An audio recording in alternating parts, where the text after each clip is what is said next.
इतना कहते उसका गला भर गया, आंखों से नदी बह निकली। उसकी नज़रों के सामने किसी ऐसे शख्स का जवाब आ गया जिससे दोबारा बात करने की उसे कभी उम्मीद ही नहीं थी। बड़ी किस्मत से सालों बाद दोनों एक दूसरे से टकराए थे।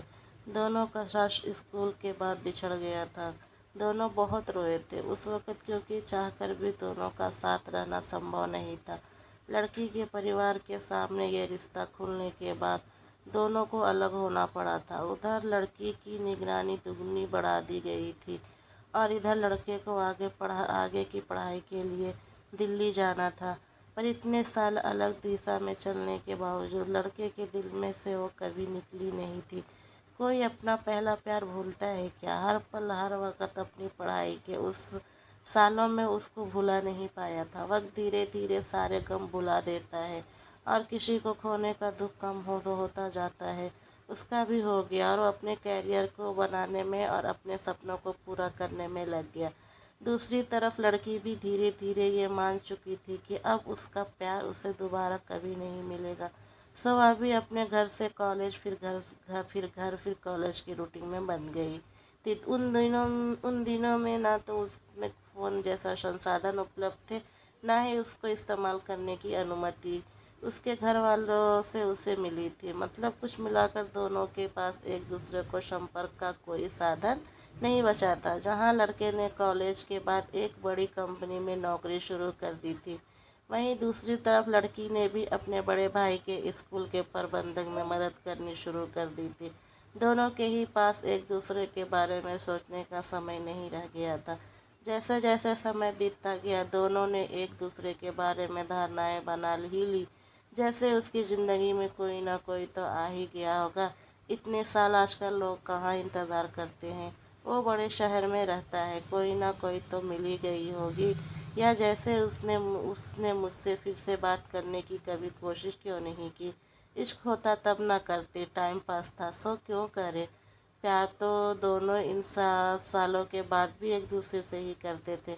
पर इस तरह के समय के ही रचे पूर्वाग्रहों ने उनको एक बड़े अंतर पर लाकर खड़ा कर दिया था। चाहत तो दोनों को एक ही दूसरे की थी, पर इंतज़ार करना ख़त्म कर दिया था उन्होंने। और जैसा ही कि संभाविक है, हर इंसान को एक समय के बाद किसी न किसी की ज़रूरत महसूस तो होती ही है। तो लड़के ने अपने पीछे बड़ी पड़ी एक खूबसूरत प्यारी लड़की को थोड़ा बहुत समय देना शुरू कर दिया था। समय के साथ बदलते हुए उसके घर वालों ने उसे एक फ़ोन ज़रूर दे दिया था जब से वो अपने भाई के काम में हाथ बटाने लगी थी। पर अब वो उसने उससे अपने प्यार की दुनिया को दोबारा छेड़ने की हिम्मत नहीं जुटा पाई, क्योंकि मजबूरियां तो आज भी वही थी। जाति, कुल, खानदान। इधर लड़की के घर वाले ने कई सारे मैट्रिमोनियल वेबसाइट पर रजिस्ट्रेशन करके लड़की को अपना पार्टनर चुनने की छूट दे दी थी। छूट जिसमें उसने कोई आज़ादी नहीं थी, बल्कि अपनी जाति, धर्म, समुदाय से बाहर जाने की इजाज़त नहीं थी। उसे उस मैट्रिमोनियल वेबसाइट पर उसने कुछ लोगों ने पसंद किया, कुछ से बात भी हुई, एक दो को लाइफ पार्टनर के रूप में पसंद करने की बारी भी आई। पर फिर भी उससे कुछ मिसिंग लग रहा था। अपनी ज़िंदगी से उसने परिवार के हिसाब से शादी करने की और लड़का का फाइनल करने की कोशिश तो की, पर एक दिन अचानक उसका दिमाग घुमा और उसने सबको ब्लॉक करके अपनी प्रोफाइल बंद कर दी। इधर उस लड़की की ज़िंदगी भी उथल पुथल सी भरी भरी रही। अभी उसने उस लड़की को पसंद करना शुरू ही किया था कि उसकी शादी कहीं और तय हो गई। उस प्यारी लड़की ने चुपचाप किनारा कर लिया और उससे बात से फिर दुखी हो गया था वह अब।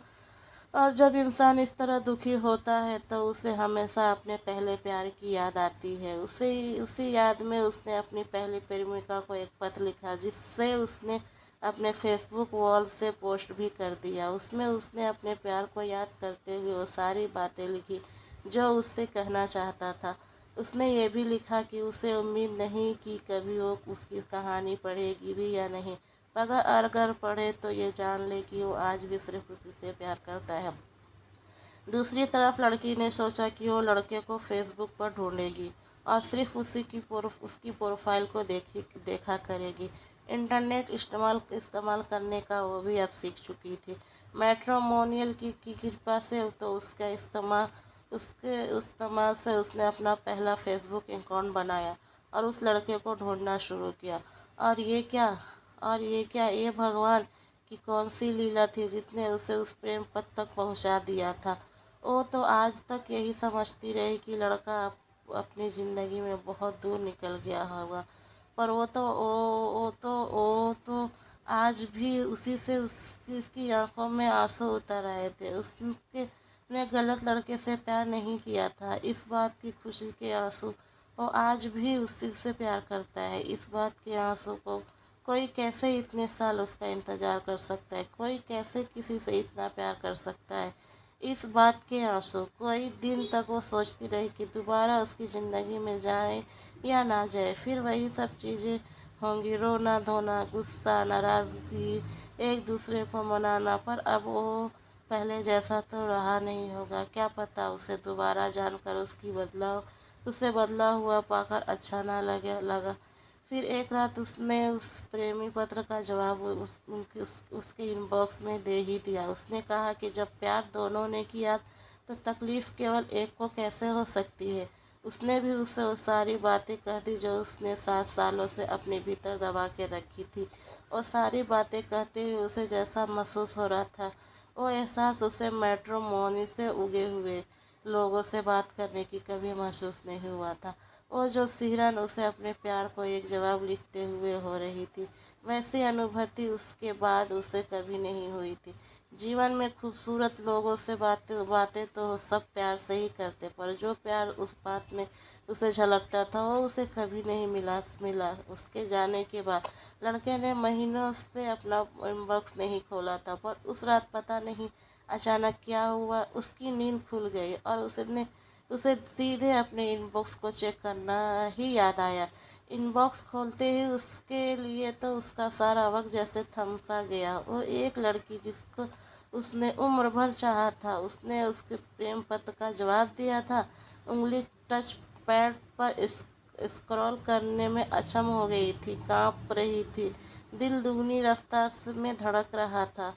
उसके जवाब पढ़ते हुए उसकी आंखों से आंसू फिर छलकने लगे थे, वही आंसू जो उस लड़की की आंखों से निकलकर लड़के के गालों को भिगो रही थी, वही आंसू। और वो सिर्फ कांपती उंगली से केवल इतना ही लिख पाया, कहाँ खो गई थी तुम, कहाँ खो गई थी तुम। दोस्तों, आपको ये स्टोरी कैसी लगी? अगर अच्छी लगी तो कमेंट्स में ज़रूर बताएं और इसी तरह कहानियों से देखने के लिए हमारे यूट्यूब से जुड़े। धन्यवाद।